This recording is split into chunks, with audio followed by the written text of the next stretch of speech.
Okay, then I think we can start. Hello, Okay. everyone. Wake up, wake up. Good morning. Welcome to Tashkil'.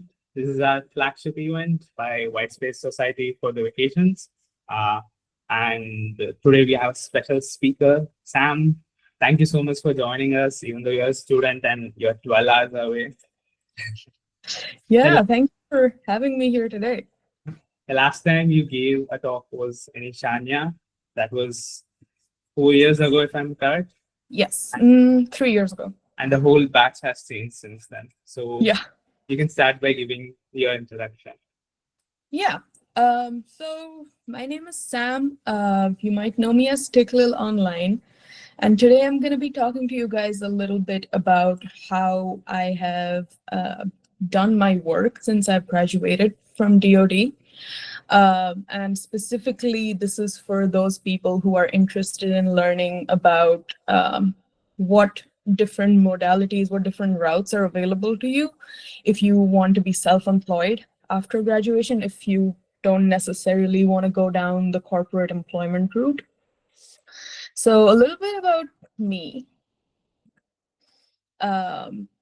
Basically, in the simplest of terms, I like to draw, and all my life I've tried to just figure out how do I earn my living drawing. I've just been looking for excuses to draw all my life. On social media, I go by Tikklil, and that's also where I get most of my work from. There's a chance you might have seen some of my work already. Here are some things that you might already know me from. You might know me as the artist of Night Owls and Summer Skies, which came out on Webtoon in the year 2022. I was the main artist for this project. A lot of people think I also wrote the story, which is not the case. There was a different writer, but I'll talk about this project at length later. You might have read my one-shot swimming girls love manga, Drifting into Summer, that was published on Viz Manga late last year, and later it was also published on Kadokawa's Bookwalker website, which if you're in India, you've probably read it on the Bookwalker website because Viz is a little sucky with locations, so it's not really available in India. You might be an Indian hip-hop fan, and you might have hung out on Gully Gang India's YouTube channel and seen my work on the music video of Aina by Afkap. I art directed this music video and worked on a lot of illustrations. I'll also talk about it at length later. Or you might have been following my work for a very, very long time, right from the days of Karma Chakra, which was India's first anime. This is old story, but this is also somewhere you might have seen my work. But if you truly are new to me and you've never heard of me in your life, hello. I make a lot of art about a lot of different things. As you can see, I love working with a lot of characters, different lighting scenarios. I like storytelling through my art. If you ever look up my socials, you'll see some stuff like this.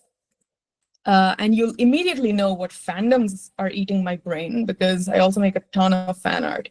My current favorites are Jujutsu Kaisen and Apothecary Diaries, even though I haven't gotten around to drawing any Apothecary fan art yet. But back in 2023, I did have a huge Spider-Verse renaissance. And I watched it 6 times in the theaters until the movie theater staff started to recognize me. And I also drew 1 artwork each day. So this is all in the present. Today I want to talk about what I was up to when I was in your place and at DoD thinking about my future. A little bit of backstory. It's actually an interesting reason I enrolled at DoD. It was because I didn't want to do medical like my parents. I was a NEET aspirant, which shocks people sometimes, and I did get in. I cracked medical, but I was like, I don't want to do that. So the next best thing I had was I sat for UCED, and I was actually one of the first UCED batches in DoD IITG. I knew I wanted to be an artist, but not a fine artist. And at the time, I didn't really have the vocabulary for that. And I was like, yeah, design seems to be kind of the closest thing to that right now. When I enrolled here, pretty soon I figured out one thing. The way that the academic setup talked about design, it wasn't for me, which is not to say that it is wrong or like it doesn't work for anyone, and not to say that the education didn't help me. Of course it did, and I'll come to that later. But from day one, I was focused on bringing everything I learned back to my art in some way or another. Call me stubborn or stupid, I don't know. So what I want to walk you guys through some of the projects I did here at DoD, and specifically the design projects that a lot of you might be familiar with that you get on your even semesters. Sometimes people call it STP, which is a semester thesis project. I don't know if people still do that. So the first one I did was Divided in 2018. So it's a series of animated shorts set in a surreal world about a lonesome girl living by herself on a rocking pile of blocks. Extremely random.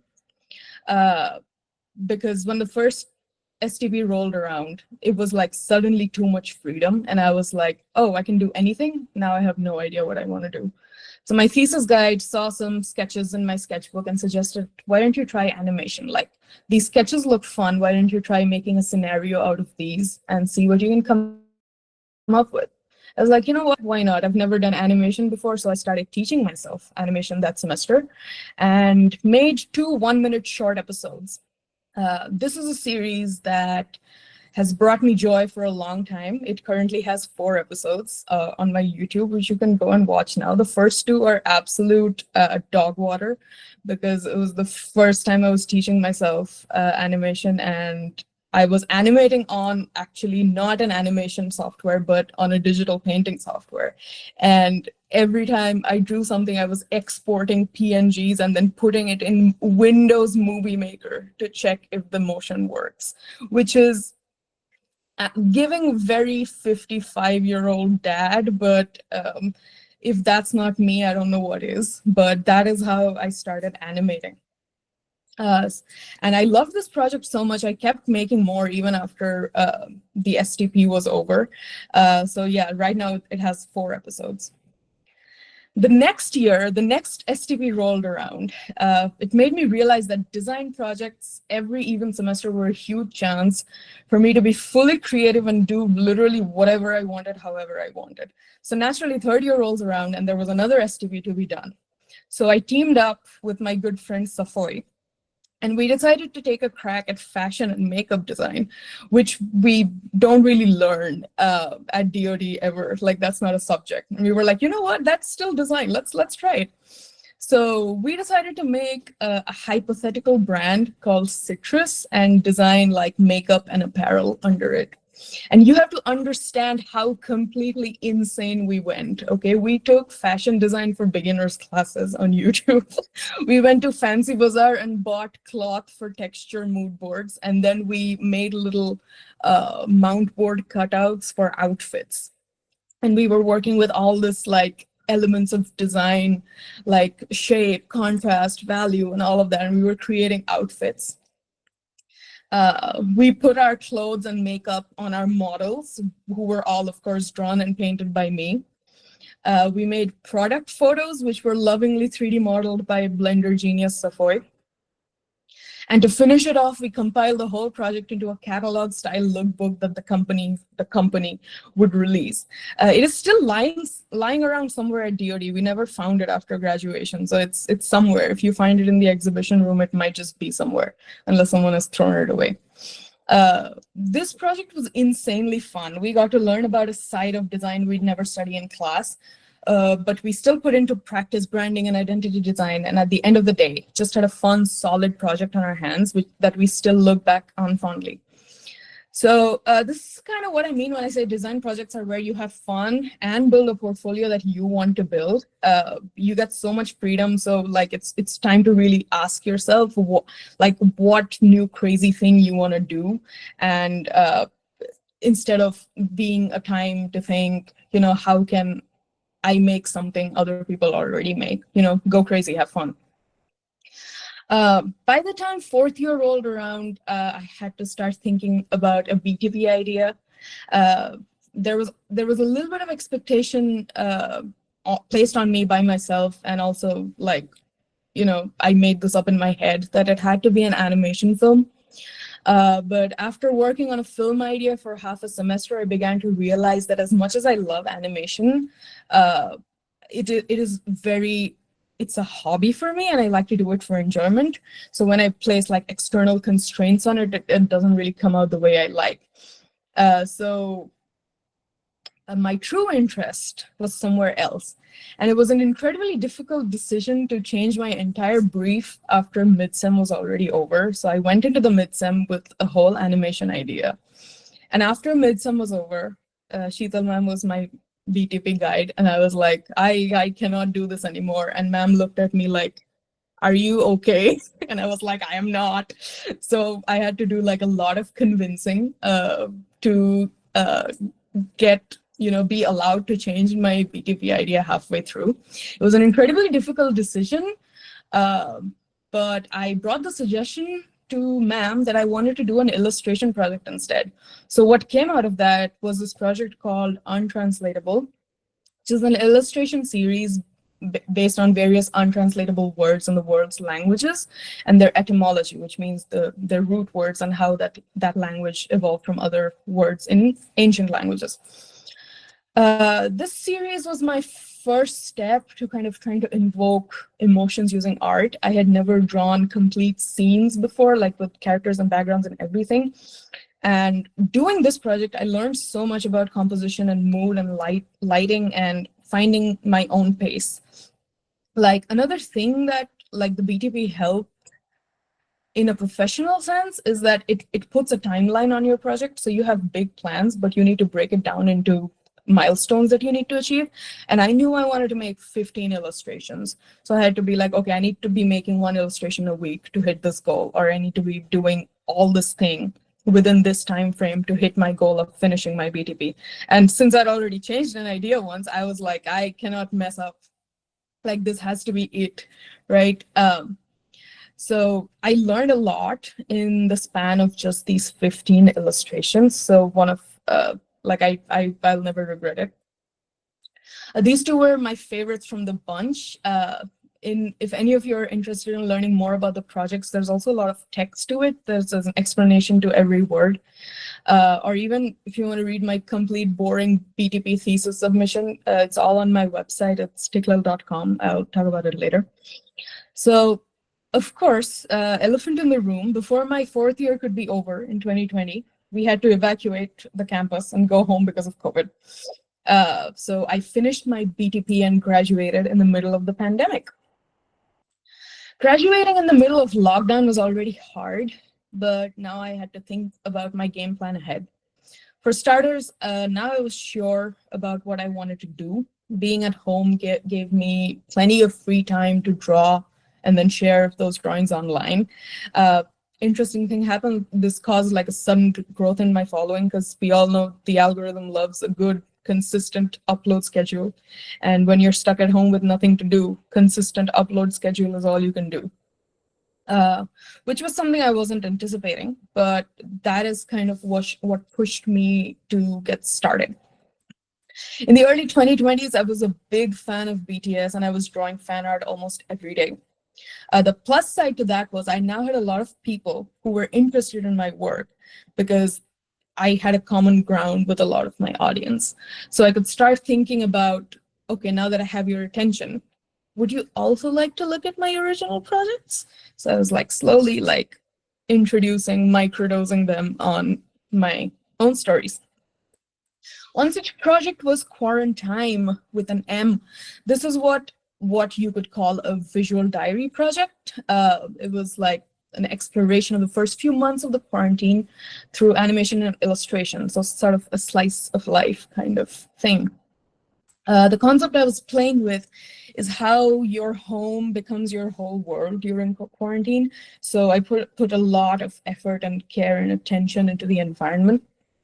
So I was drawing like just doing this for like I want to draw a home. Let me draw a toilet very carefully and put a little shine on it. That's what I was doing.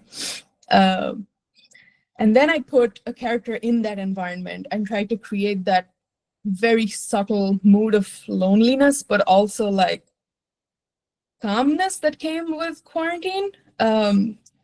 This project became a very important emotional support for me during quarantine. Sometimes when you're in a bad situation and full of anxiety, I realized you can actually use your art to romanticize it a little bit. You deserve it as a little treat. So that's what I did. By the later part of 2020, I had already made so much art in the last few months because I was so bored at home that I started noticing an interesting phenomena. I was often getting referred to as the anime artist in the Indian art and animation scene. Now, don't get me wrong, there are plenty of anime artists that exist in India. In fact, there are some few very skilled artists, which a lot of people don't even realize are Indian artists. But I seem to have been getting a bunch of anime style related work offers at the time. Especially because people already knew me as the artist of Karma Chakra, which was a big thing back in like 2017, 2018. And one such project was Aina. Aina was this moody, introspective style, like hip hop track that was being released in 2021. And I was brought on as the art director. When I say I art directed it, what does that mean? It means different things for different projects.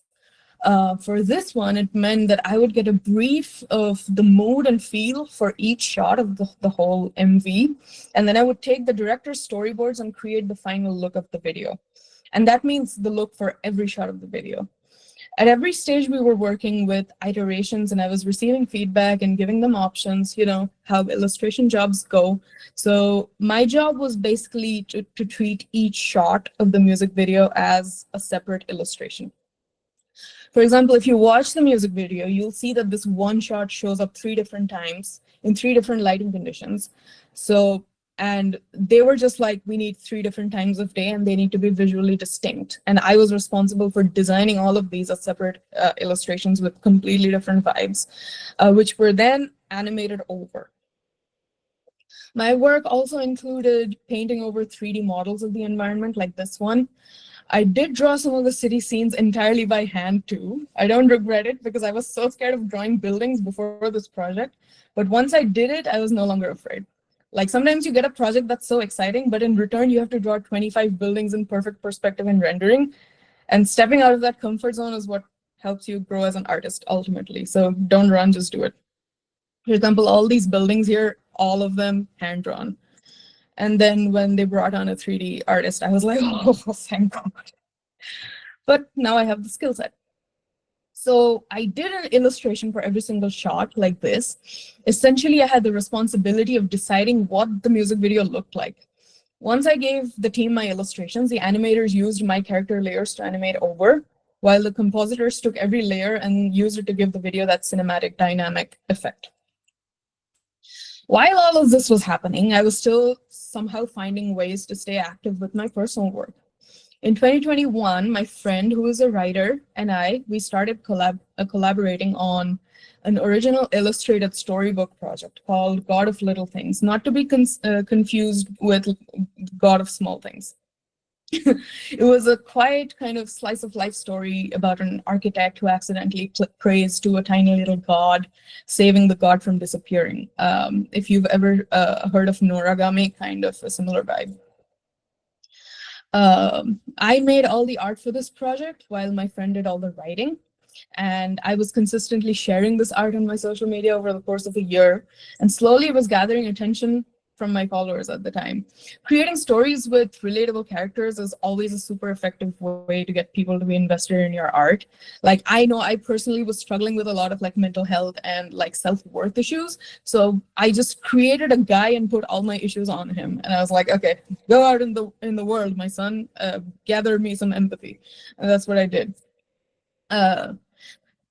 So I collaborated with my good friend who is a terrific writer. And together we were like, what if we put this in a book? and this project happened. It's all on my website, so feel free to go check it out. Unfortunately, the book is not on sale anymore. We printed and sold these books worldwide, and it was on a pre-order basis, so it was a limited time run, unfortunately. But it was a huge hit with the readers. Who wants to pass up a chance to be transported into a magical, pretty world with characters you can empathize with? And guess what? On top of being fulfilling, it gave us experience with self-publishing, marketing, production, and shipping. We were actually working with another friend of ours who was in the US at that time while we were in India. And we were like, we cannot be trusting India Post with anything. The USPS is much better at shipping. So we're just going to have you on board and help us with all of that. So we were also like gaining a ton of experience just collaborating with people and delegating work and whatnot and managing finances. So like all around super rewarding and like a very good learning experience. By this time, it's late 2021 and things were about to change a lot for me. In the next few months, I got the opportunity to take on more official sort of contract work for companies. 2022 was probably the busiest year for me since graduation from DoD. So let me tell you about the two projects that kept me occupied throughout that year. The first one was a book called Get Set Procreate 5. In 2021, a publisher called Pact reached out to me saying they wanted to release a technical instruction book on how to use Procreate. Now, at this point, I had been doing all my professional work on Procreate exclusively. I had never touched Photoshop a day in my life, considering I'm also the guy who was exporting images and putting them in Windows Movie Maker. Seems on brand. And I was pretty confident in my skills at the app, so I agreed to be an author for them. The book is called Get Set Procreate 5, and it came out a year later. As an artist, I never thought I'd be writing books, but that's the interesting thing about being self-employed. You can do anything you want. As long as you're confident, you can pull it off, and as long as you make sure there is a quality to it. So Get Set Procreate is now available online at any bookstore you can think of. I have an Amazon author profile, which seems, that's not a real thing. Anyway, the other project, at around the same time, I got an email from an editor at Webtoon. Webtoon, the company, had acquired Wattpad, the company, and they were adapting a well-known Wattpad novel called Night Owls and Summer Skies into a webtoon. This editor wanted me to join their team as the main artist on this project. I was over the moon. I had always wanted to make a webtoon, but I didn't have an original story for it. So this was a perfect opportunity. What do you mean someone else is going to write the story and I just have to draw it? Wow. So how it worked was that the rest of 2022 would just be full of deadlines and time management. So Night Owls and Summer Skies had a whole team working on it. There was a team of editors, one thumbnail artist, the writer who adapted the novel into a webcomic script, a background artist who was assisting me, and a letterer. Every week, the thumbnail artist would receive a scripted chapter from the writer, and they would make the thumbnails and pass along the thumbnails to me. I would pass along the thumbnails actually to the background artist. The background artist would do all the line work for the buildings and environments and whatnot. And then they would pass those files along to me, and I would add the characters, I would color everything, finish up all the art, and then I'd send it along to the letterer. Mostly when you're working professionally in comics, publishers want to have their own letterer because licensing of fonts is an issue that the company doesn't want to get in trouble over. So they have fonts that are allowed to use commercially, and they want to, be sure about the fonts they're using. So usually if you're an artist, you don't really have to worry about lettering if you are working with a publisher. So it was quite harrowing. It was a great project, but I was getting weekly deadlines, so I was delivering anywhere between 40 to 50 fully finished panels every week. But the bright side was I set my own schedule. So if I wanted to be like, I'm gonna draw 6 days a week, and Saturday is my off day. That's what I could do, and I didn't have a manager breathing down my neck, which is more important to me than anything. So as long as I delivered my panel on time, I had full control over my own schedule. So 2022 was also when I was all over the place. I was traveling all over the country, going on little trips with my friends, meeting up with my online friends for the first time. Goa trip that made out of the group chat, all happening at the same time. And of course, I'm working wherever I am, right? So it's like high reward, but also high effort, if that makes sense. So this project obviously marked my first foray into comics. And I was like, you know what, this is so much fun. I have done strictly visual work before. This is the first time there has been story in the work, and I'm really enjoying it, even though I am not the person who wrote the story. So that kind of gave me an idea for what I wanted to do a master's in. I knew I wanted to do a master's, but I was like, it has to be something I really want to do, you know? So at this point, I had tried my hand at animation, illustration, visual development, pre-production, you name it. And I realized that if I was going to do a master's, I really wanted to try out comics next. So I was doing some research, and California College of the Arts MFA in comics program came up. And I was like, you know what, sounds decent, apply. So I officially started learning about comics in 2023 when I moved to San Francisco.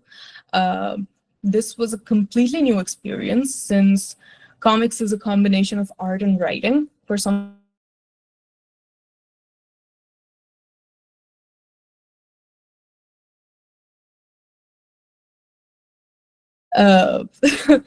for someone like me during my DoD, there was a lot to learn, especially when it came to writing. So 2 years later, I'm almost finished with the course, and I can personally feel the difference in my own skill set. The point here is that the reason I'm here is that I identified an area that was missing from my work that I really wanted to be there, as contrasted with portions in my work that I don't want to, you know, really fill up. Like, I know I suck at 3D modeling, but I'm never going to learn it because I have no interest. But I was like, I really want to learn how to make comics. I was like, you know what, that's a missing portion. Writing and storytelling, I've never really learned how to do that. So I decided to just start learning it ASAP. Throughout my time at CCA, I have developed many new skills. One of them being producing my own comics. So I make dozens of pages worth of comics here every semester because assignments. And then it's up to me what I want to do with them.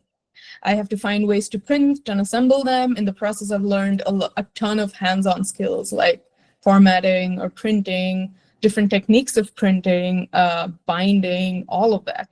So it has been overall a really informative experience for me.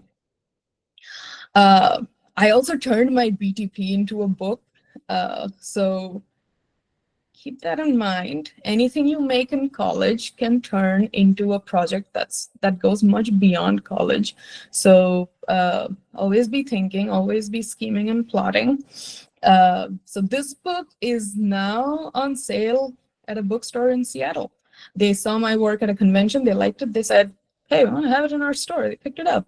So anything you make here can become a career project, so just keep that in mind. Last but not least, the comics community seemed to be a much better fit for me. Going to conventions, talking to people, and tabling with my friends has been like the highlight of my time here. It's also made me more confident about talking about my work and selling my work and identifying customers in front of me. A lot of independent art practice is salesmanship. And even though I'm still a shy, little awkward introvert, this practice has been very, very useful. Proximity to the San Francisco comics culture has been a really rewarding experience. I have really realized the value of a local art community because there are always events happening. Someone is always organizing something. There are always people you're going to meet there that have had so many different experiences than you, and there's always so much to learn from. For example, in 2024, my college, CCA, along with the San Francisco Public Library and a local comic book store, organized this event called Pride in Panels, which was an event celebrating LGBTQ plus comics creators. And they saw my work for Night Owls and Summer Skies and gave me the opportunity to speak on a panel about making queer comics for specifically children and all ages. So that was mind-blowing experience. So this is kind of, I'm trying to highlight that finding community can be really important, no matter what that community means for you. Like, I'm talking about the comics community in San Francisco, but you can be talking about the pottery community in, I don't know, Kolhapur, anywhere. Like, just find your people, find your community, and it's gonna like open like a lot of doors for you.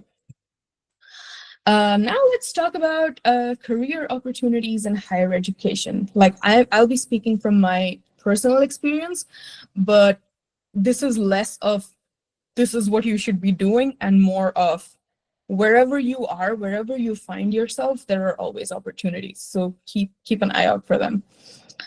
In one of our classes, we were learning about the manga industry, about the culture and the historical, context of how manga developed in Japan. And the professor told us about Viz, who are a manga publisher in the US, which has started a one-shot program. So what is the Viz one-shot program? It was started by a former editor-in-chief at Weekly Shonen Jump, Mr. Hisashi Sasaki, who left his job in Japan and moved to San Francisco to work for Viz as their editor. And he kind of wanted to start the Japanese manga model for the Western market. So what happens in Japan is that up-and-coming manga artists get a chance to put out short one-shot manga stories. And if they see that audiences are really liking it, like publishers and editors decide to, give them a chance at having their own series. And he Mr. Sasaki wanted to see if it would work in the US market. So with Viz manga, they started this one-shot program. And funnily enough, for this class that we were having on manga, the final grading assignment was create a pitch for Viz one-shots. And I was like, tell me again. This looks like an opportunity. Turns out, the manga that I started as an assignment actually went all the way through and got published on their website. So Drifting into Summer combines two of my interests, sports, anime/manga. I was on the swimming team once, so I'm passionate about this. And the girls love genre. In late 2024, it was published on Viz. And if you're in India, you can find it on a website called Bookwalker. It was actually, turns out, it was one of the top performers on Viz. So now I'm working on a chapter 2. Fingers crossed. I want to see it as a manga in a store someday. So all of this is to say that even when you're in an educational environment, it is a misconception that your assignments will always begin and end as assignments. Like there are so many real world places you can take that. That's the good thing about art education. In medical school, when you're practicing dissecting bodies, you're not actually helping a real patient. But in art school, when you're practicing real things, they can become real career projects. So that's cool if you think about it. It's great because now I get to do my favorite thing, which is come up with characters and play with them like dolls. If you go to my Instagram, this is all you'll see. Bengali New Year, I draw them. English New Year, I draw them. Halloween, I draw them. Anything at all, I'm drawing my girls. In a way, I'm always looking for ways to draw the things I love and make a living doing it. So all that's fine, but where's the money coming from? So when you're self-employed, it's incredibly freeing, but it also means that there are no guarantees anywhere, especially when it comes to income. That's why it's never a good idea to depend on only one source of income to sustain you. For example, if I only did commissions and 1 month I didn't get any clients, I have no income for the month. This is what we don't want. So I try to split up my revenue streams into active and passive stuff, whenever I can. One of my biggest streams of income comes from commissions. Now, this is really a result of all these years of me making art and building a community and an audience. Is that whenever I open commissions, there are at least like 2 or 3 people who want to get something done. So the pros of commissions. Number one, if you make a lot of fan art, that's really good for you, because then you are kind of projecting interests that many other people might have in common with you. So when I was making a lot of Spider-Verse art, there were like so many people who were like, oh my God, I'm also crazy about Spider-Verse. Please draw my favorite characters. Or there were fan fiction authors who were writing fics for Spider-Verse, and they wanted me to make illustrations accompanying their fics. So there's like that instant community that happens when you draw fan art, which I feel like I personally have really benefited from. Commissions also allow you to interact directly with your supporters and their interests. I love it when someone comes into my inbox and hands me their OCs and goes, these are my children, please take care of them. And I'm like, you know what? I love that. And every time, like, that when this one person is coming back, they have those very specific OCs that you've drawn once. The other thing is that you set your own prices. Of course, there is a lot of research that goes into it, but you get to get paid on your own terms. Like, I know some artists who decide they want to take 50% of the payment upfront, and then once they finish the work, they'll get the rest of the payment. There are some artists who take all of the payment upfront. So you kind of decide how you get paid. So it really gives you a lot of freedom, because you're really interacting on a one-on-one individual basis. Like with companies, there's a whole thing, like they have a financial department and they're processing your invoice. Commissions are really easy. You're talking to a guy and you're like, hey, give me half the money, and they're like, tight. The other good thing is you have a chance of returning customers. So out of the examples here, you can see I have 2 pieces where you can see it's the same characters. So there's this one person that I draw for really often, and I know anytime I open my commissions, because the first time I drew for him, he really liked it. So now I know that he's someone I can rely on to be like a returning customer. Same thing goes for the other artwork that I have here, which is Lucina from Fire Emblem and Gwen Stacy from Spider-Verse. I have another client who just loves to make these 2 specific characters interact who are from different franchises, and I love that for them. So returning customers, awesome.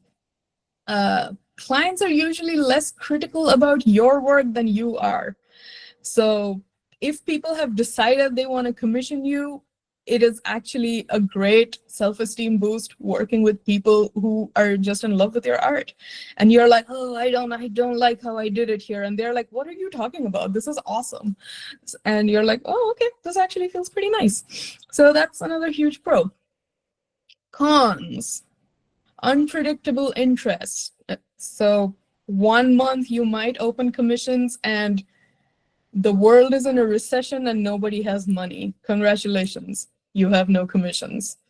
But sometimes you open commissions and there are 7 people who want to commission you at once. So there are good months, bad months, unpredictable.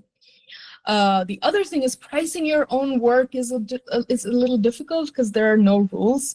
The value of art is still like very subjective, and you have to be very realistic and pragmatic while also not underselling yourself. So there is a lot of research that you need to do. You need to understand this might be a harsh way of saying it, but you need to have a very good understanding of how good your art actually is.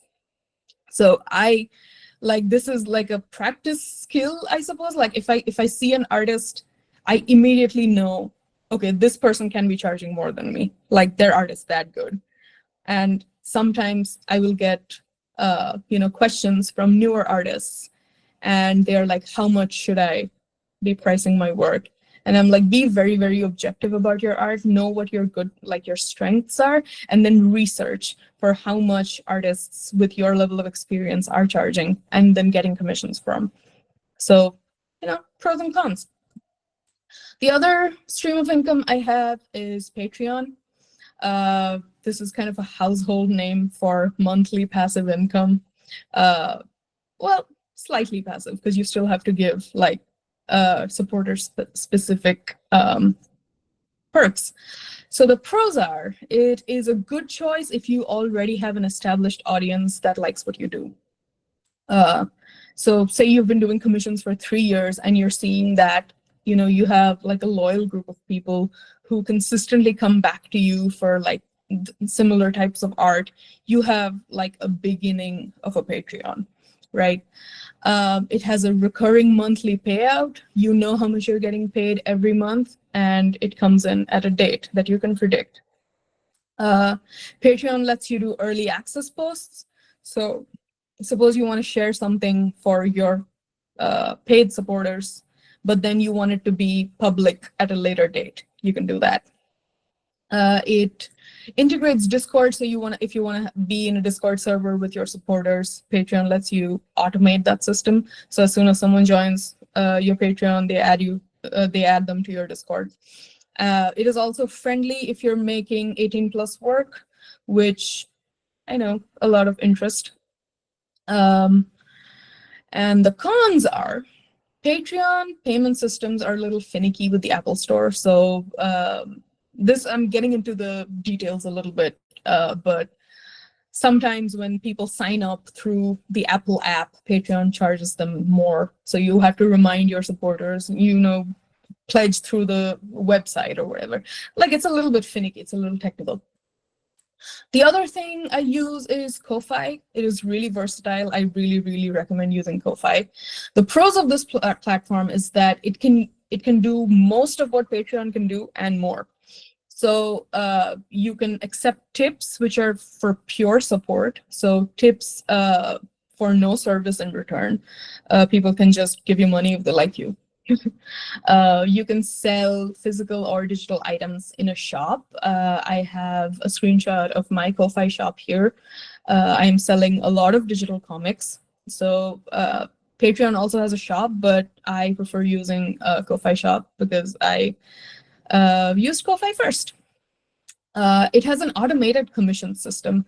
I used to use that, I don't anymore, but if you're starting out and your commissions are like super simple, like you only offer, say, one type of sketch commission, or like a sketch commission or a line art commission, like very simple, how do I put it? Like your commissions are really simple to place orders for. Ko-Fi lets you automate that under a commission system. It also has a tiered membership system like Patreon. You can also do the Kickstarter-esque donation goals. Say you want to buy new equipment for your art, a new laptop or an iPad or something. You can set a donation goal where people can donate. Ko-Fi also has a public feed where you can keep, like, people can follow you on Ko-Fi, and you can like keep your followers updated on whatever updates you have. Cons, Ko-Fi is not very friendly to 18+ work, which is why I haven't completely moved over to Ko-Fi from Patreon, because I like making my spicy content. PayPal India also doesn't allow, so like Ko-Fi's payment system is through PayPal, and PayPal India does not allow outgoing payments. So if you are a Ko-Fi user and you want to give money to someone else on Ko-Fi, it's going to be a little hard because you can't do that on PayPal India because of RBI regulations. I don't know why. I was like, okay, it's annoying. Other things I have is apparel and prints. The pros of that is if people own your art as a physical object, they just remember it more. It's really memorable. Like, I have so many stickers on my bottle, and it's just, I remember who I bought them from. It's good to have your art out there physically if you're able to. It's just a lot of fun. Like you get to own your own things and show it off.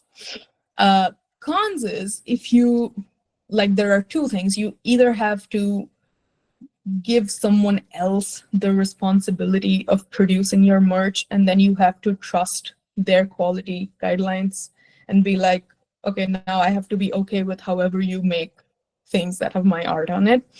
Or you have to have complete control over everything and make sure you're taking full responsibility of the materials, the production, the shipping, and all of that. I go the former route. I have a merch store that is run by Threadless, and they take orders, they fulfill shipping and all of that. So I don't really have to worry about that. And the same thing goes for my print store. InPrint does all my production and shipping. And the last thing is, I have some revenue from my book sales, which is like the least of all, because it comes in like quarterly payout. Like that's how book sales work. Like they pay your royalties every like 3 months, and how much you make for that quarter, it really fluctuates per time of the year. So there are a lot of new people, like new buyers around the Christmas, New Year time, but the rest of the year, like especially this like weird summer, like there are a lot of book sales like before semesters start here in the US. Like a school starts in fall, so you'll get a spike in like July, August, and then it'll drop again. And then again, you'll get a spike in December, Christmas, New Year, and then it'll drop again. So it is, again, kind of, unpredictable, and it fluctuates with the time of year. That was a lot of boring information about revenue streams, but, still something to keep in mind if you're thinking practically about where money comes in when you're working by yourself. So what does this mean for you? What can you do today as a student of design? The first thing, and I cannot stress this enough, is think beyond the assignment. Please, please. I see so many good ideas. Even when I was a student, I would have friends come up with just the most god-tier ideas, and then they would do nothing with it because, semester is over, assignment ho gaya, grade mil gaya, ab kya ho gaya na? Mat karo, please. Like every single day when I was in DoD, I was asking myself the same question: how can I make this about my creative practice? This is my assignment brief. Now, what can I do with it that would be true to myself as an artist? Second thing I would say is design projects give you so much freedom. Use it. I feel like I've made my point amply clear by all the examples I've given before. It is really such a good place to practice your skills as, a concept generator. It's like, it's not just what you do, but the idea that you have to do it in the first place. Like seek out, like out there, new styles of project, which, you'll probably never have the chance to cover in your day-to-day classes. Like if you're doing the same thing for your design project when you have complete freedom, as you're already going to be learning in classes, then you're doing the same thing twice. Take that chance, do something out there. Focus on quality of your work over just getting a grade.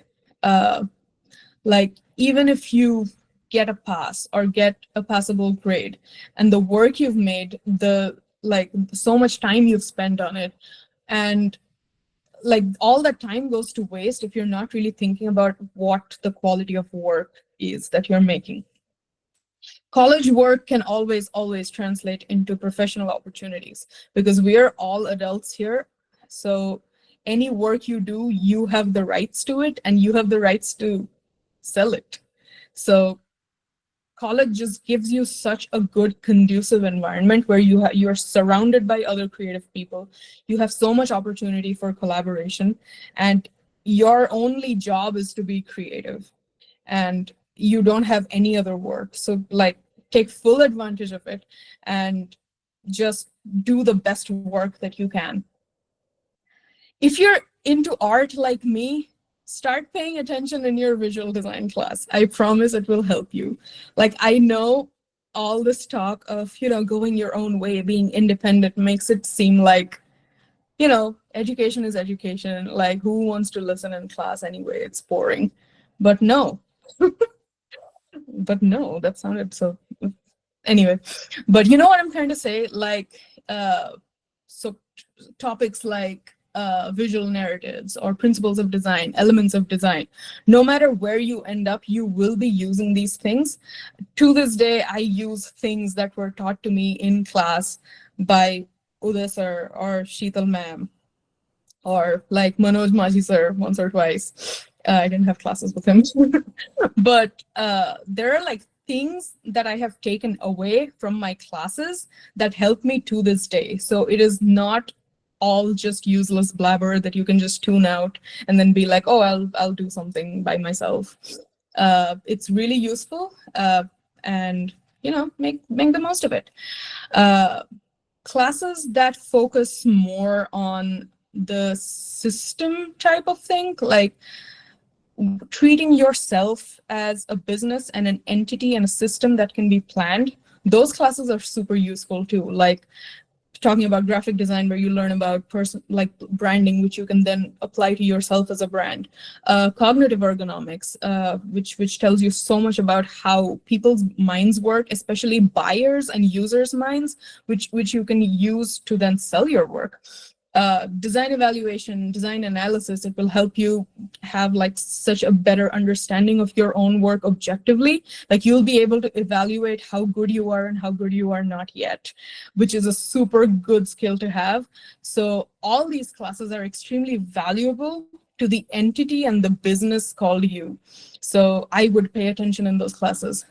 And last but not least, once again, this environment in like an educational institute where all of you are so creative and you have ideas and you get chances to collaborate with each other, use it to the fullest extent and just have fun. Like once you're outside, once you're out in the world, collaborating comes at a monetary cost. Like you have to have a team together and you have to pay the team. That is not a cost you have to pay when you're in college, so make full use of that. Next, portfolio. The thing I wish I could go back and tell myself as a design student in DoD is, if you're not sitting for US placement, stop making UX style portfolios. If you are an art, and if you're a visual art focused creative, you are working with results, whereas the more conventional design portfolios oftentimes focus on the iteration, the process, the research. So the more work you can show, the better. Whereas for people who are in creative fields like I am, your results come first and your words come later. If you open my portfolio, like the first thing you'll see is a wall of images, because my images are my final results, and that speaks for my creative practice, which wouldn't have been the case if I opened up my other good designer friends' very professional websites, because they are showcasing what is good for that industry. So I know a lot of like portfolio tips are going to be given to you in the coming years, or are already being given to you right now, which make it seem like the UX style portfolios are super default and it should apply to everyone, when in reality it shouldn't. And I have wasted years and years and a lot of my time and sweat and energy making art portfolios that tried to fit that UX portfolio mold, and it just failed every time, because it won't. Quality work is impossible to ignore, so get good is the simplest way I can put that. It's like you have to be at that level where you know that if I send my portfolio to someone, I might not get the job, but they will not forget my work. That is a confidence that comes the more you work. And truth be told, I don't have that confidence yet. Like, I know there are some things I'm good at, but there are some things I'm also learning. But this has always held true. Like the more work I make, the more time I spend working, I realize that if you are good, you will be hard to ignore. So focus on honing your skills, look upward towards people who are doing groundbreaking work that you admire, work that you want to do, and be like, okay, I have to get better, make unforgettable work. And when you're making a portfolio, self-indulgent is okay as long as it shows off your skills. Like, half of my stuff is anime and K-pop fan art. You think employers care? No. If it's good, it's still valid portfolio pieces. So work on stuff that you enjoy, and you will make your best work, because the best food is made with love. Being an independent professional means that I am the one making sure that I have employment. So for me personally, social media is a huge factor that keeps my art relevant and in the field of vision for potential clients slash buyers slash, employers. So it's very important, if you are a self-employed professional, to keep reminding people that you exist. A fun way I do that is I always start new projects about interests that I'm having at the moment. And, just to have fun, keep my audience engaged at the same time. Another thing is understanding who your target audience is. Every type of art, no matter if you're making hyper-realistic celebrity portraits or little cute ceramic pins, has a target audience. If it's good art, there is a niche of people that want to buy that art. So it comes with experience, but you have to understand who are the people that your art is for. So who are the people you're trying to pull in, that you're trying to center with your art? And also who your art is not for. So I know that when I make art, there's a specific type of people that I'm very consciously choosing to push out. I'm being like, this art is not for you. And then I'm also trying to pull in a very specific group of people and being like, if you will like this kind of thing. And you have to be very cognizant of the fact that who your demographic, your target audience is, and if it's a real demographic. So there is a tendency, which I myself had at one point, where I was making a lot of different types of art, and I was being like, oh, my art is for young people who are also into really technical aspects of pre-production, who really want to see character models and character turnarounds, but who are also into ink sketches. And it was all over the place. And I'm just pulling examples off the top of my head right now, but the demographic of a 55-year-old man from rural Bihar who likes Hatsune Miku probably does not exist. So you have to be aware, is your demographic for the art you're making a real demographic, or are you just trying to hit all the points of, everything that you like to make instead of consolidating? Which is not to say that you shouldn't be making everything that you want to make. Artistic freedom, baby. But I'm saying that if you want to prioritize engagement, there is a focus that comes with it. Who do you want to be selling to with your work specifically? And you can't please everyone, but you have to know your audience really, really well. Sometimes I will post something and I will post it knowing that it will not do well. But I'm like, I just want to do this today. But the knowledge is there that I know this won't perform well for XYZ reasons, and that is the kind of awareness that really helps. So whenever I do a talk like this during Q&A, people always ask for tips for aspiring freelancers. So I'm just going to take the liberty and give you my 2 cents before you ask. When self-employed, yes, you are the boss, but you are also the unpaid intern. You have to not only make your work, you are drawing, you're doing all the marketing, all the branding, advertising, scheduling, packaging, shipping, depending on what you're doing. You name it, you have to do it. And on top of that, you don't know when or where your next project is coming from. So it is a lot.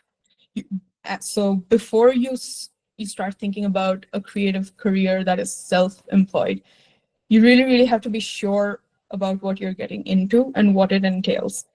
If at one point you decide that I would want the security that comes with a full-time job, and I would just rather continue my creative practice on the side as a hobby without any external pressures, absolutely valid. This life is not for everyone. And me personally, I'm just stubborn and I don't like doing anything I don't like doing. So there is no other way for me, essentially. Like, if you put me in an office, I will wither and die, literally. But some people won't, and that's a strength. Like, it takes a specific type of strength to be like, I will tolerate not being 100% into my work, but when I'm unwinding, when I'm relaxing, I'm making amazing artistic progress. That is great. And if that is a path for you, I absolutely support it. This is not a life for everyone. So if you do think this life is for you, here are some things that I personally like to keep reminding myself, because unfortunately, the grind gets too real sometimes. And I have to remind myself that, hey, you are a human being. Can you behave like a human being for 2 minutes? So the first thing is knowledge. Knowledge can mean a lot of things. It can be theoretical knowledge. So once again, pay attention in your classes. I mean it. As an artist, you can use every bit of that info, even if you're not going into traditional design careers. It will apply to you somewhere. The more you know, the easier it gets. And that can mean knowing your worth as an artist. Keep updating your terms of service. See what other artists in the industries are putting on their contracts. Contracts are really important. If you're self-employed, you will be getting a lot of contract work. So get accustomed to all these terms and conditions stuff, and don't let any employer take advantage of your time and effort. The second thing is time management.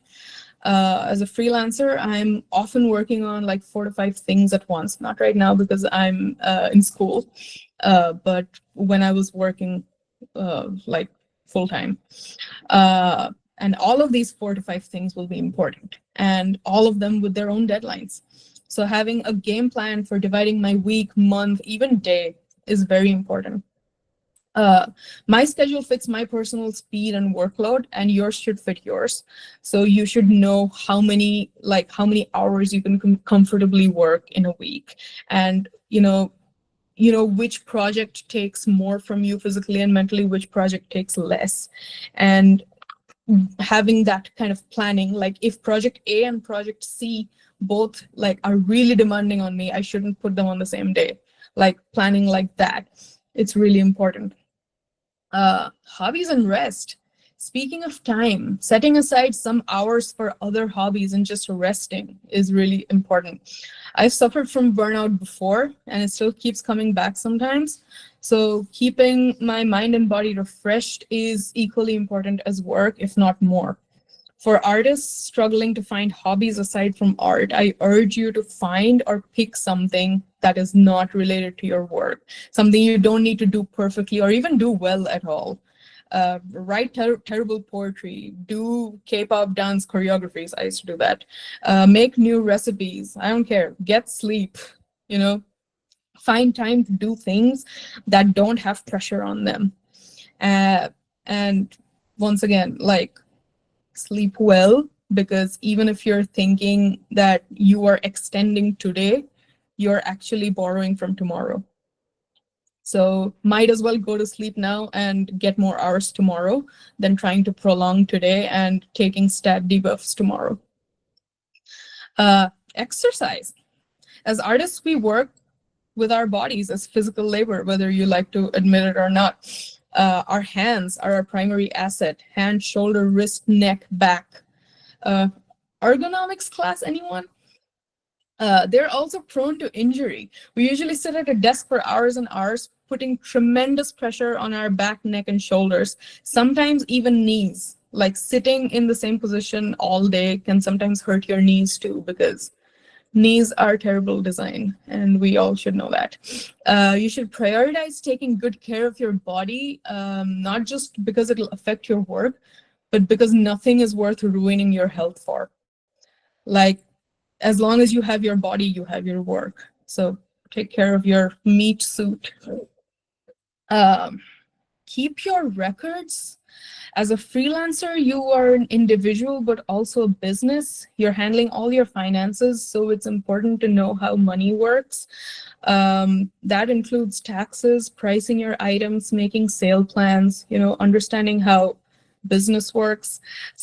There are some courses that you will do in DoD that touches on a little bit of business management. So like stuff like what are overhead costs? How are you doing hourly pricing for your work? It's like, are you charging a livable wage for yourself? All of that, there's a lot of math involved. So the sooner you start doing it, the easier it'll get later. And yes, you have to learn how to do your taxes at some point. Community. The artist community is one of the most supportive environments I've ever been in. People are always ready to help out no matter what. I remember I only learned digital art because once I came to DoD every day after class, I would sit with my friend Safoy and just watch her make digital art on Paint Tool site. And I would ask her like dumb questions like a child, be like, what does alpha lock do? And then she would very patiently explain to me how digital art works. And that is why I started making digital art in the first place. Like if I did not sit after class with Safoy for hours talking about how software works, I probably wouldn't ever make digital art. So I'm really, really grateful to my artist friends always for where I am. So no matter your problem, you never have to solve it alone. Like someone somewhere has already been through that, and there is a Reddit comment waiting for you to find it. Chances are someone more experienced than you has already experienced that before, and they're always willing to help. Patience. Lastly, the work that I do needs a lot of trial and error. It is very unlikely that I will make the correct decisions all the time. So when you're starting out, it is important to be patient with yourself. You will make mistakes. That is a given. Some projects will fail, or you will not sell a single item even if you work really hard on it. Ideally, you should take all of that very calmly. It doesn't happen, but it's something to aspire to. Learn from what went wrong, what could be better, and on to the next thing. The goal here is to not stop, because the more you do something, the better you get. Timeline. As a design student trying to focus on personal practice over the corporate conveyor belt, you are not on the same timeline as your friends. You will see your classmates and peers hitting milestones before you. The internships, the job offers, the promotions, they'll happen around you, but not to you yet. But here's the thing.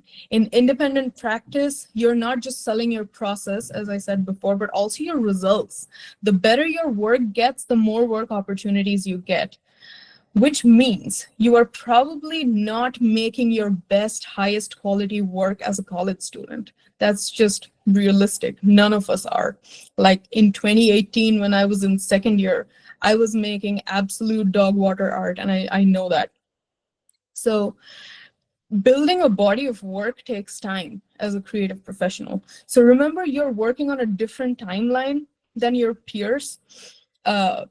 Your opportunities will come later, but they will come.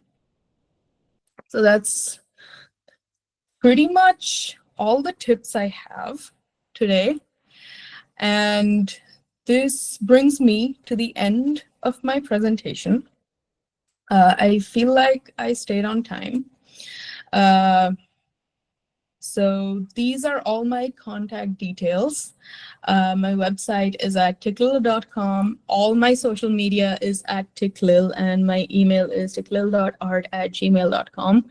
So at any point of time, if you want to discuss a new creative project, want a second opinion, future plans, all of that, feel free to reach out.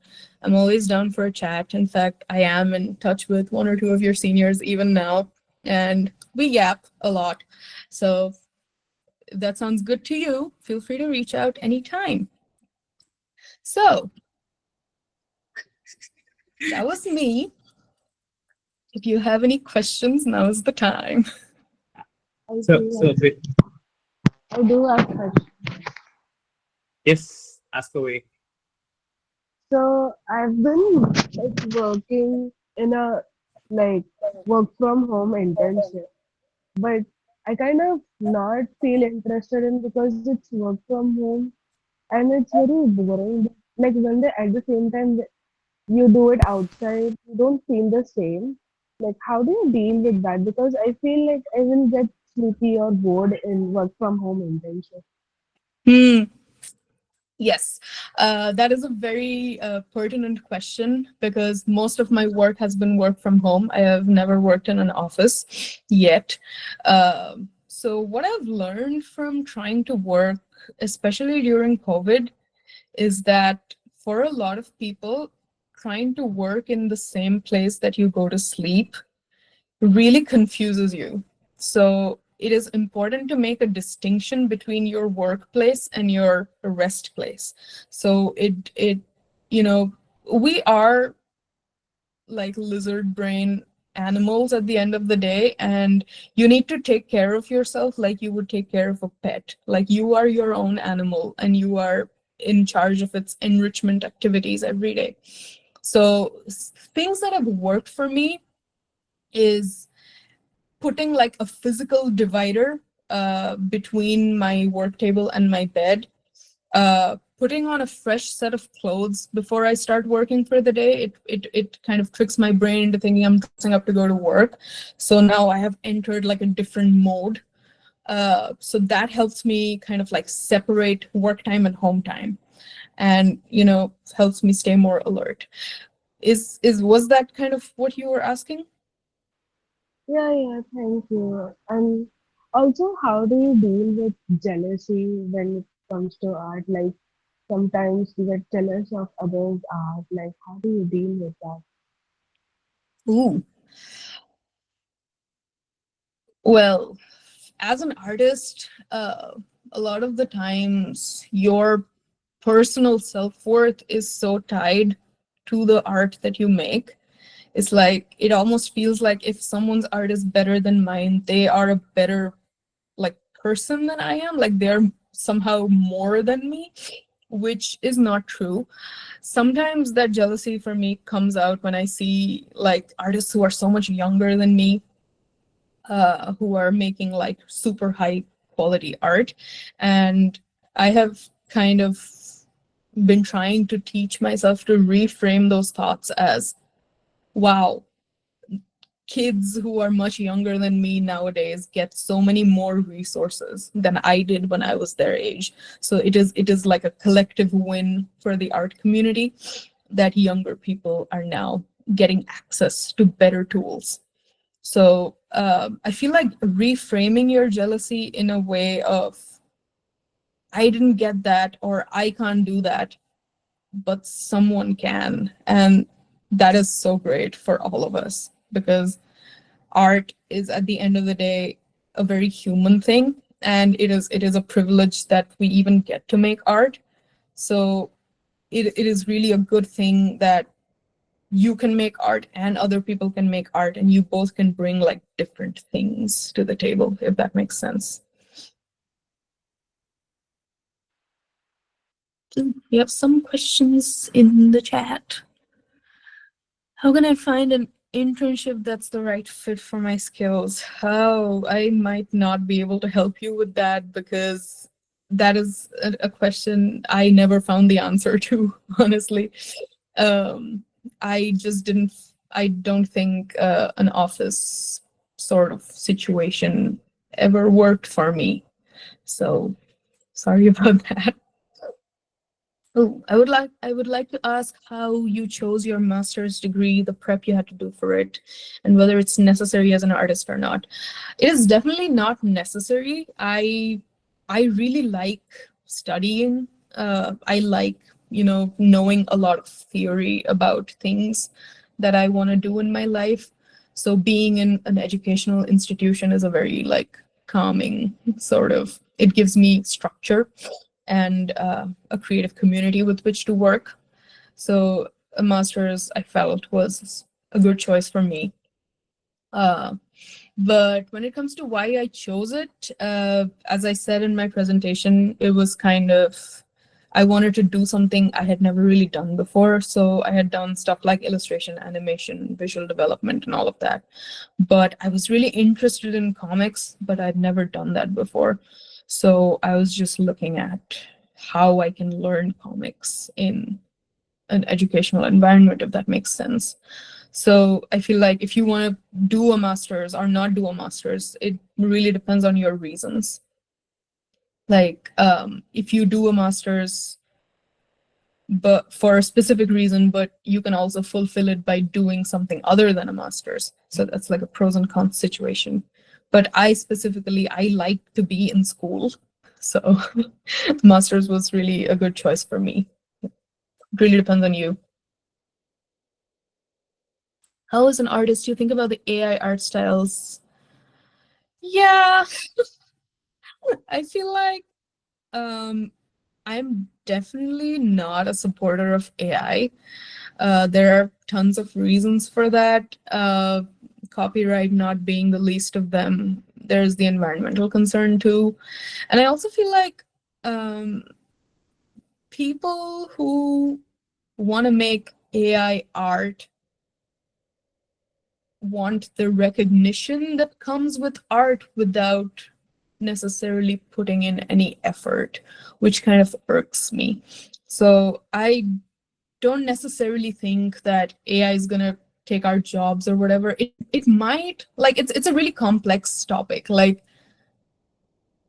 art, like so much of commercial art for which people get employed is based on iterations and like tweaking and really like fine in a way. How do I explain it? Like AI is really bad at doing things like keep everything same but change that one thing, because it's not really looking at images the same way as humans are. Like humans understand why every single thing on the image is the way that it is.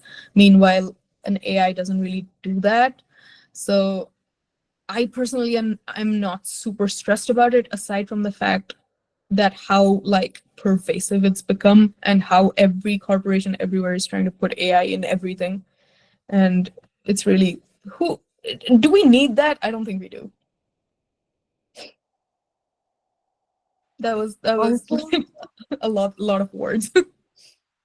Yeah. how do you deal with burnout? So I've been working on my art like during holidays for past 2 months, but I feel like I'm not really improving yet. And I feel like every art style I try, it's so shitty. So like, how do you work with that? And also with Instagram being the only only, like app where you can only promote yourself through reels. Like if you post, nothing works. So how do you deal with that?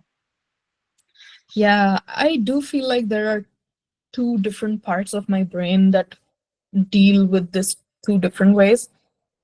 One is when I'm making art for work, which means that I've already been hired or they already know they want my work. So I'm already in the door.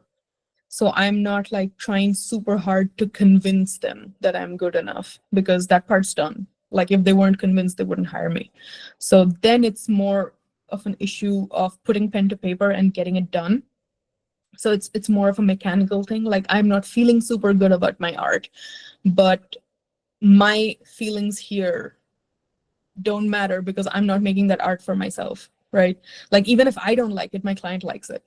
So I can just, put aside that side of my brain and be like, okay, for now, let's just focus on making it, and then we'll worry about liking it later. So it's just a very mechanical process for me when I'm drawing professionally. But when I'm drawing for myself and the burnout gets really hard, and no matter what I draw, it just looks bad, um, I just take the advice of a famous Ghibli movie, Kiki's Delivery Service. I stop thinking about art. Like, I stop thinking about drawing. I'm like, I will come back when I feel better. When the art starts to come in from within me, when the art wants me to make it, then I'll make it. But before that happens, I'm just gonna hold back, lay back, wait for it to come back. Because it doesn't, like, no matter how hard you try, if you are already burnt out, you will not get any fulfillment from that, but you might also like end up hurting yourself. Like, recently I had surgery, and when I was in recovery, I was like, I feel fine, I should be able to draw. And then I start drawing and just nothing works, because obviously I had surgery, I'm still recovering. And I just got so mad at myself that I just kept trying to draw, and it just made me even more tired. So I don't want that to happen. When you're burnt out and you're trying really hard, not only will you not like anything that you make, you will end up hurting yourself more. So I just say rest and look for inspiration and do things that are not related to your art for a little bit. The reels thing, it is kind of annoying, the social media ecosystem right now. But I just don't care about that, I guess. Like, I don't believe, well, so, that's complex, because it is true that Instagram heavily incentivizes you to post reels. And if you don't, they'll, dock your engagement. But I don't like making reels, so I don't. And sometimes I post still images and they flop, but sometimes they're okay, they do well. And I feel like once you have professional opportunities, you're already, I don't know, if my goal is to get work from my art, and my goal is also to get engagement from my art, sometimes those two don't happen at the same time. So then what's your priority? Like, do you want to get work or do you want to get likes? Sometimes they don't overlap. Does that make sense? Yeah, thank you. Tikklil, there are people in the chat with more questions. Check. Boy.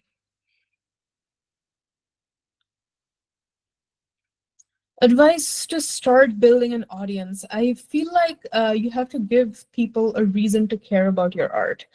There are a few reasons people want to engage with it. If you have similar or common interests, which I found out because I did a lot of fan art. That is kind of instant community. Like, if you're making fan art for anything that's popular, you instantly have a lot of people who care about that. The other thing is, if you're doing original work, there has to be really, really strong empathy and relatability to your work.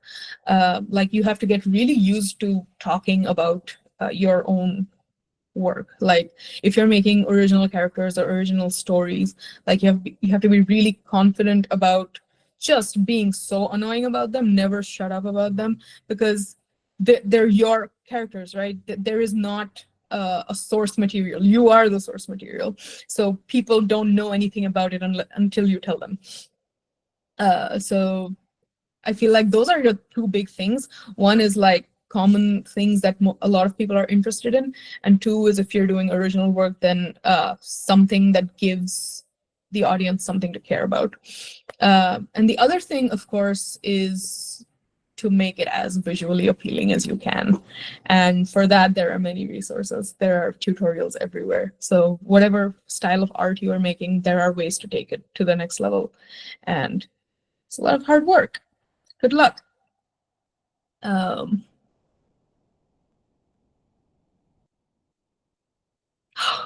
Ravi sir is here. Thank you so much for joining and listening to me bark for an hour straight. Bye. See you. Okay, someone's asking, how do you deal with creative block, especially when you have deadlines? And do you procrastinate too? I do procrastinate. Number one thing that helps me snap out of it, it's gonna sound a little unorthodox, but I have a group chat where if we are procrastinating something, we ask people to start a countdown, and it's like you have to get out of bed before I count down from 10, and people start counting in the chat.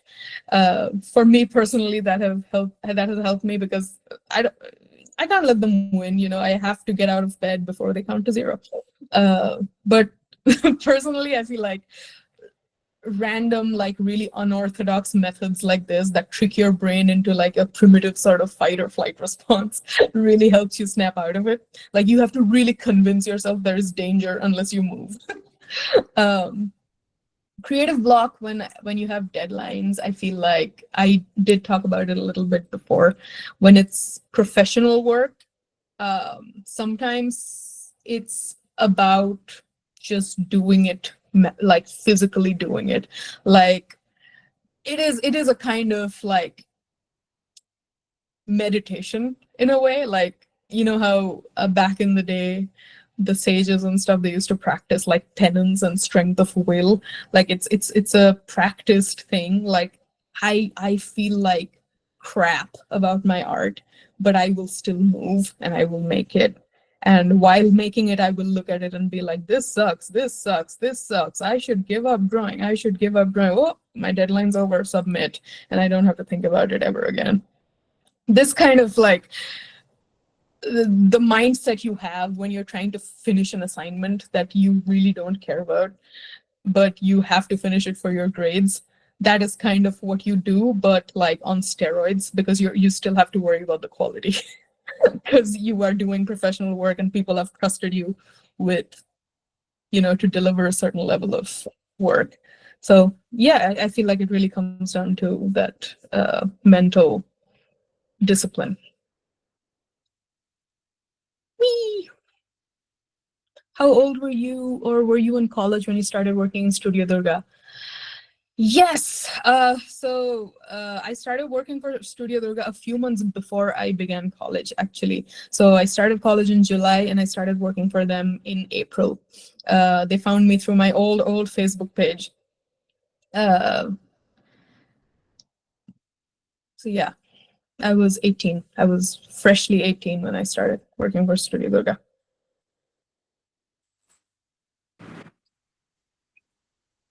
I hope that answers everyone's questions. Is there any more questions like from the audience?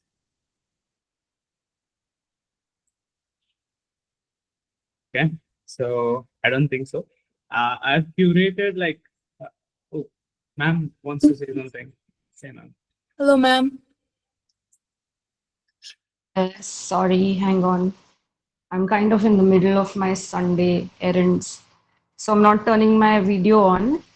But God, I sat through your whole talk, Sam, and I'm so happy to see the kind of work you're doing and where you've gotten and all of these things that you're saying that I feel like I know now at the age of 40 and you already know. So I'm like, right, look at all these young people where they are already, And am I feeling jealous? Should I also have become an artist? Like should I also have drawn my own comics? All of that.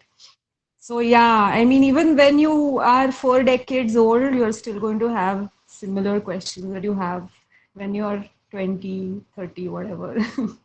But I'm just so glad to see your work and how prolific you are. And what can I say? It's the very the extreme end of what I expect from my students is to get someplace here and have a body of work that they can be proud of. These little things where you have doubts about yourselves, that's going to happen all your life. All right. Even if you get at the top, you get at the pinnacle, you are still going to have these doubts about your work, about yourself. But just like your suggesting everyone else to do. Oh my God, you just kind of, put it so succinctly, what you need to do. I feel like even I don't follow half the things you told us to do right now. Well, Take I care know of what the correct ones myself. Mm-mm. What? are. Like, I know I do as I say, not as I do, you know? Yes, exactly. Which is why I think you should get into teaching. No, Why do you not think I'm really. getting a No, master's? no. I see. Oh, that's the Scheming and plan. plotting. It's a good plan. But I will also caution you is that once you get into teaching, it's very difficult to keep up with your practice. And I can see you're doing so well. So, do a few years and, just work. And I love the fact that, you love what you do. And that's the one thing that people need to find out about themselves is what is it that they will love to do. Even if they hate themselves, they hate it some days, but end of the day you still love your work, and I'm seeing a lot of that from you. Also, not everybody is like Sam, okay? You can take a few years to figure out what exactly you want to do. You don't need to have the roadmap, game plan, everything set right now. So take your time. And exactly the way she said, that she figured out what she was lacking at. That's what undergrad and postgrad education is structured like. You do everything in undergrad, you figure out what you're missing, and then you do it in your postgrad. So yeah, I mean, you've become an ideal student. Whoa! You know. That's so much pressure. Yes, and now we have a very modest little lab, and I'm really hoping we can get some prints from your work to display, which is what I've been meaning to do for many, many, many years. So I want to do that now. So tell me how I go about ordering your prints and all of that. If you can just get in touch with me after the talk, because Okay, now I'm honestly, very I feel shy. like no, I'll tell you what, even I kind of lose track of how many kids worked with me, how well they're doing, and life happens, and you kind of forget the kind of work that you've done, which is why it's so great that you put it all up and it's there for you to see your own journey. Similarly, I want to see where my students are, and I want everyone else to see the kind of work you guys are capable of. And it's a lot more pressure on the students right now, but that's good pressure, you know, because unless you have a body of work, you don't really have that foundation to stand on, which is why Yeah. a lot of what you said, you don't care about social media engagement on Instagram right now, because that's not the place where you get your engagement, right? Yeah.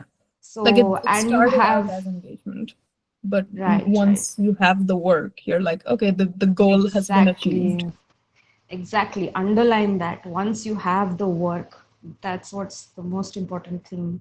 Yeah, I'm so happy you spoke. I think this is the first student talk that I've listened to entirely while going about my day. But yeah, I mean, you should come down and, maybe take a session or a workshop once you're done with your master's, and let's see how we can maybe bring you on and, help our students, because right now I think you are the most relevant person out there in comics. Mm. Wow. Mm. Now it will go straight to my ego, and then Which is my downfall good. will begin.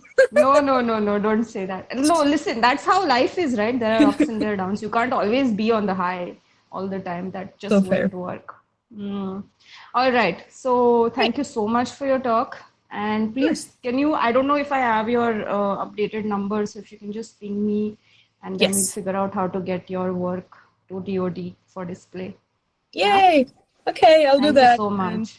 Yep. thank you for your perspective as a creative who's further along in their journey. Oh my And God. I don't know if I would say that, like I don't have a portfolio that is relevant anyway. My portfolio is papers now, and I doubt people ask, what have you been doing? And I say, you'll have to read a paper and a thesis for that. So, yeah, okay. the goals. Let's keep in touch. Yes. Yeah, for sure. Mhm. Great. Thank you for having me on here today. It's always a blast coming back and talking to people from IITG, even though I've never seen you guys in person before, but some of my best days and my best memories come from being in IITG, so it's always great to be able to talk to current students. And Ishania this year was awesome, by the way. I saw the promo and you guys did such a great job. I was like, damn, people are actually making like art these days. Like, wow, where were y'all when I was struggling in the tech trenches? We Yeah. revived it this year. Hmm? We revived it, like it kind of like came to style. Awesome. I love that. So before I can leave you, there's like a few more questions to ask, which I curated. You kind of answered all the important ones, so only the silly ones are left. So, I uh, like silly questions. one thing is, how do I explain my career choice as a self-employed to my parents? Mm. See, I had to do this to my parents, like since I hopped around in so many different types of art. Like every year they would like check in with me and be like, okay, when my your uncles and aunties, they ask what do you do, what word should I say, what are my keywords, design? And I'm like, no, not that anymore. Cartoons? No, not that either. You can say illustrator. And then after the next year, they'll be like, still illustrator? That's still okay? I'll be like, no, these days I go more by just artist. And then next year they'll check in again. Like, artist still okay? Or are you back to illustrator? And I'm like, no, that now it's comics artist. And every year they're like trying to figure out what is it that I do. I feel like the thing with parents is that especially my parents, is like they don't really care about the specifics of what I do as long as they're convinced that it is a respectable job to have. Like I feel like I worry more about showing them that this is stable and this is working rather than trying to explain to them what exactly it is. I feel like a lot of their like very specific nitpicky questions come from anxiety. They're like trying to figure out if you're doing well. So I kind of bypass the what questions and answer the how.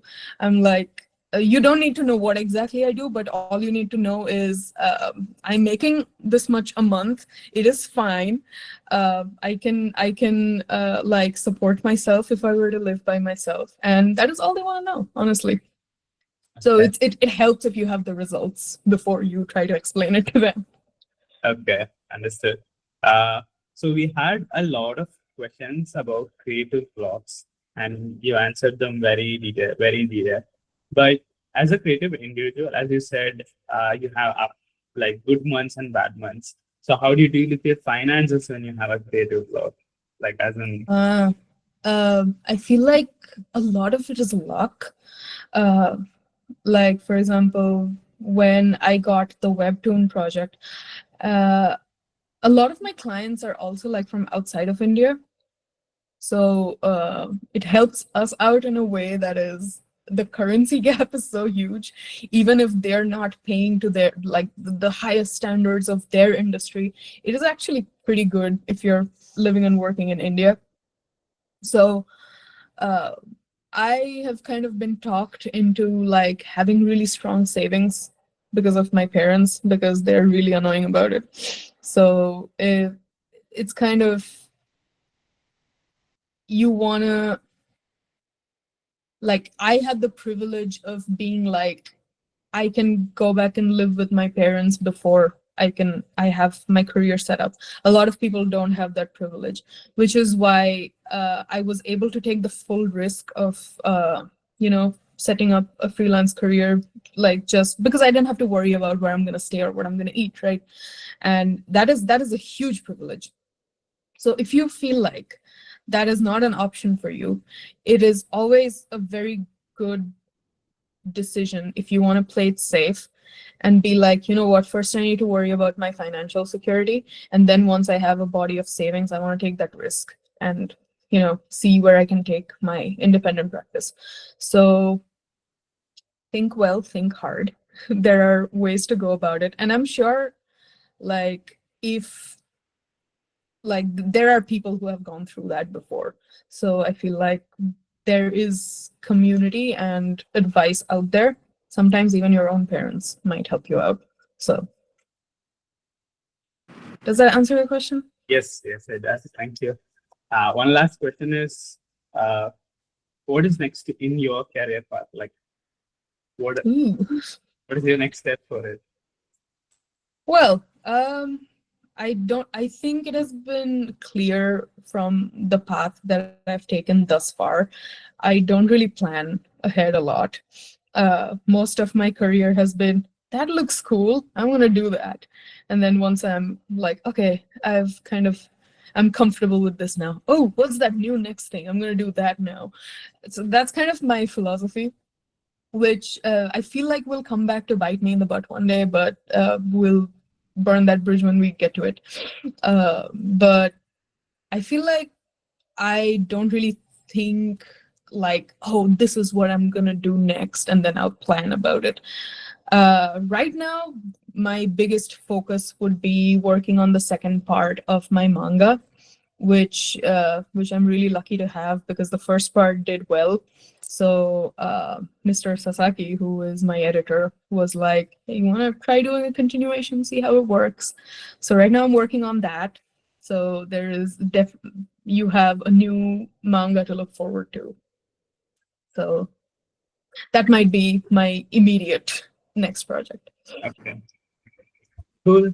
Then, thank you so much. There's the one last time. Does anyone have any questions? Last chance. Not really last chance. You can message me anytime and be like, what color is the sky? And I'll talk to you. Okay. Then, Okay, yes. great. Thank you so much for coming. It's really late there right now. It's just 10:30. It's fine. Okay. So thank you. This was Okay, really helpful. I for- feel like you gave like words to so many freelancers. Thank you Well, so much. more competition for me now. Damn. Why did I do that? Okay, then we'll see you. Okay, then. See you. Thank you for having me. Bye-bye. Bye-bye. And for the audience, guys, the next session is from Aman, who's taking the topic on some more ways to think about design at 1 p.m. Make sure you guys attend that and join the WhatsApp group. Right then. Thank you so much. If you have any doubts, you can mail us or mail her directly. So yeah, hope that was helpful. Send feedbacks too if you guys have. Bye bye. Yes. Welcome. Welcome.